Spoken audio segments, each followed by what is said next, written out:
晨。咁呢，啱啱呢就離開咗酒店啦。咁因為呢，我一陣間會轉酒店嘅，我今日會住喺淺草嗰邊嘅，咁所以而家就行緊去搭地鐵啦，咁就會轉去淺草嗰邊嘅酒店。我而家就行緊去搭地鐵，咁就會去淺草嗰邊嘅膠囊旅館就放咗行李先嘅，跟住我就去返竹下通嗰邊。而家嚟到元素竹下通啊，咁今日星期日數好多人。點解咁早過嚟元宿呢？就係為咗食呢間鬆餅店啦，咁就要攞咗籌先嘅。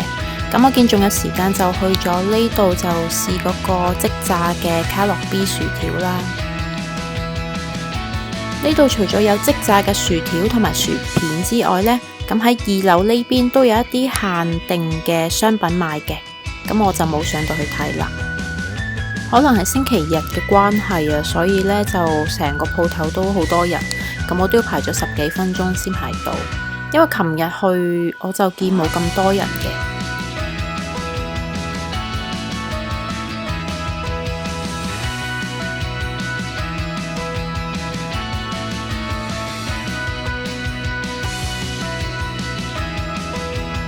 係啦，呢度仲有個透明玻璃，就睇到佢係點樣即場炸啲薯片啦。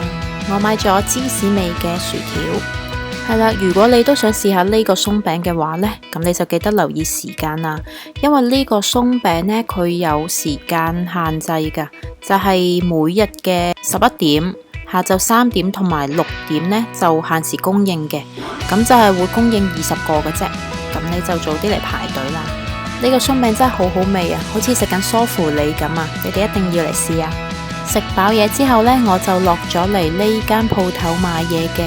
咁呢度呢，就係賣古着嘅，咁入邊呢，就有大量嘅古着啦。如果中意古着嘅朋友呢，都可以過嚟呢邊睇嘢嘅，一定有一款啱你。哇！我入咗嚟呢度好耐啊，因為太多衫揀啦，同埋佢密密麻麻呢，真係有選擇困難症啊，好難揀。同埋佢嗰度啲復古嘅連身裙都好靚。咗嘢啦！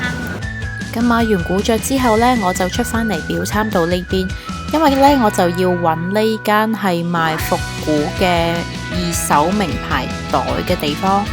咁呢個地方呢，其實我琴日已經嚟過一次噶啦，但係就揾極都揾唔到。點解呢？因為呢個地方實在太神秘、太隱蔽啦。原來就喺呢個商業大廈入邊啊！如果你係中意一啲復古款嘅手袋呢，就可以過嚟呢邊睇下啦。咁入到嚟呢，見到右邊有個水牌嘅，咁5樓呢，就會揾到呢個鋪頭。咁搭 lift 上到嚟呢，暗中就會有職員開門俾你噶啦。咁入到去入邊呢，就會見到有好多唔同牌子嘅手袋啦，同埋有衫、有飾物嘅鞋都有啊。咁你就可以喺度慢慢揀啦。佢入邊呢，仲有一位職員係識講普通話噶，咁溝通就冇問題啦。咁我自己都好中意 vintage 款嘅，咁呢，我就又買咗嘢啦。咁我就係買咗呢個袋。咁拜完家買完嘢之後呢，我就走咗去揾龍蝦包啊。咁你見啦，就算夜晚都好多人排隊，我都要排10零分鐘先買到呢個包，係幾好食嘅，你哋都可以試下。沿路行經過一間鋪頭，有大量嘅杯原子產品，同埋一啲好得意嘅公仔，都停低落嚟睇咗好耐。咁同琴日一樣啦，我又出返嚟涉谷呢邊嘅。咁今日呢，就係想食一蘭拉麵。咁其實一蘭我喺香港都食過噶啦，咁但係點解我都要嚟日本試呢？硬係覺得日本嗰啲會好味啲。咁佢都係24小時營業嘅。準備揾到一蘭啦，而家排隊落去食拉麵。係啦，咁你就見到呢度有一部自動販賣機啦。咁其實日本呢，好多拉麵鋪都係咁樣嘅，要喺出邊買咗張食飛先嘅。咁呢，就入到去就將張食飛交俾職員。咁因為我第一次買好論盡啊，咁但係都成功買到我嘅食飛。咁入到去之後呢，就將啱啱嗌咗嘅嘢俾職員呢，咁就 OK 噶啦。我嗌咗1隻溏心蛋，咁水呢就係自助嘅，咁你中意飲幾多自己斟幾多啦。咁我仲嗌咗一碗叉燒拉麵，咁其實我發覺同香港嗰個味道係一樣，唔緊要啦，咩都試下。食飽之後呢，我就翻嚟酒店休息啦。咁其實我真係好中意呢間嘅膠囊旅館。呢間嘅膠囊旅館呢係好容易揾嘅，同埋呢度呢好大好舒服啊。咁我覺得性價比真係幾高。咁就同大家參觀下我間房先啦。咁開咗燈之後啦，你就會見到呢度有一 pad 嘢啦，就係for沖涼用嘅，有沖涼嘅毛巾啦，同埋有牙膏、牙刷，仲有一條大毛巾、細毛巾，仲有睡衫提供添。咁隔離呢，就係一個電視嘅 remote 啦。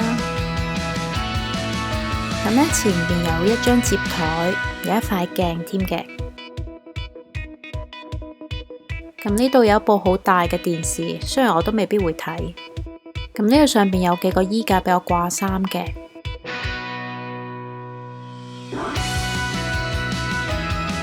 咁呢度就有個鐘啦，可以 set 埋鬧鐘時間添嘅。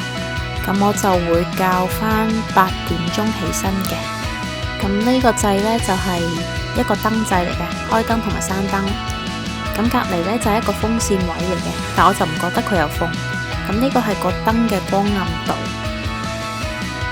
咁另一邊呢，你就會見到有個叉電嘅位置啦。咁好好啊，佢呢度有 USB 插頭噶，另一邊就普通插頭。下邊呢，就有個 locker 俾你擺一啲重要嘢嘅。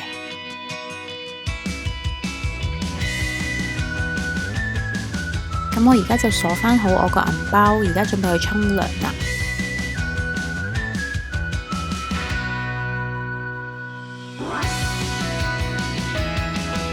係啦，咁我而家就行緊去沖涼嘅地方。我覺得日本嘅酒店真係好細心啊！佢連直髮夾都提供埋俾我哋，就算帶漏咗護膚品都唔使怕，因為佢呢啲都提供埋啊。